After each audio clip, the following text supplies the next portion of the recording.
Danielle Rapoport. De formation, je suis psychologue, sociologue.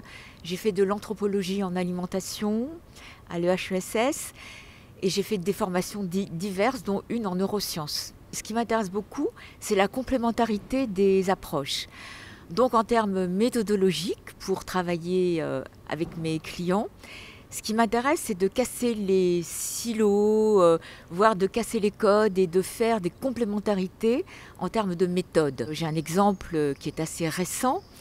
On m'avait demandé d'intervenir en observation d'une étude qui était en train de se faire. J'ai pris des notes et j'ai suggéré à mes clients de faire un focus sur une catégorie de population qu'on n'interviewait pas là, mais qui pour moi était très intéressante et qui était des enfants de 6 à 10 ans, disons, parce qu'il me semblait qu'en alimentation, puisque c'était dans le domaine de l'alimentation, c'était de la transmission via les parents qui donnaient envie aux gamins de consommer tel produit et qu'on ne pouvait pas avoir les mêmes informations si on n'interrogeait pas les gamins. Ce qui était très intéressant de voir dans les groupes, c'était que les enfants ne répondaient pas tant à nos questionnements qu'ils posaient eux-mêmes des questions.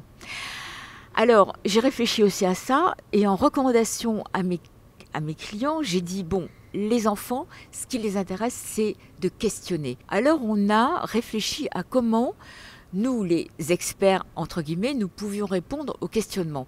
Donc, on a écouté les questions des gamins, des enfants, et au final, on les a traduits en un livre d'enfants où les enfants pouvaient reconnaître leurs questionnements, leurs fantasmes, leurs peurs, leurs envies, leurs imaginaires, leurs rêves. Et en même temps, il y avait de manière douce des réponses données par tel ou tel interlocuteur. Donc, on avait travaillé tout ce bouquin, ce petit bouquin qui marche très bien et qui marche encore, on avait travaillé ça en collaboration avec les clients, avec le dessinateur, avec les éditeurs, avec le sociologue, avec moi-même. Et au fur et à mesure, dans une démarche de design thinking, on avait interrogé au fur et à mesure de l'application graphique et du texte, en testant auprès de nos propres enfants ou petits-enfants, voir un peu s'ils comprenaient et s'il n'y avait pas trop, entre guillemets, de pub au final de notre client, etc. Et ça a donné cet objet-là, qui est un petit bouquin, à la fois didactique, mais pas vraiment, pédagogique, mais pas vraiment, mais plutôt drôle, avec un super design, et voilà.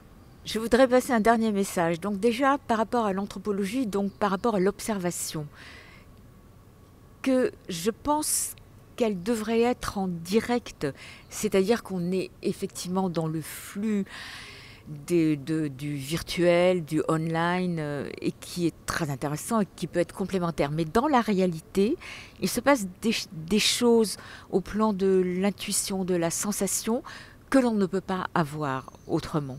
Parce qu'on est dans un monde infiniment mouvant et complexe et on ne peut pas faire l'impasse de notre propre curiosité et mobilité et inventivité par rapport à des méthodes.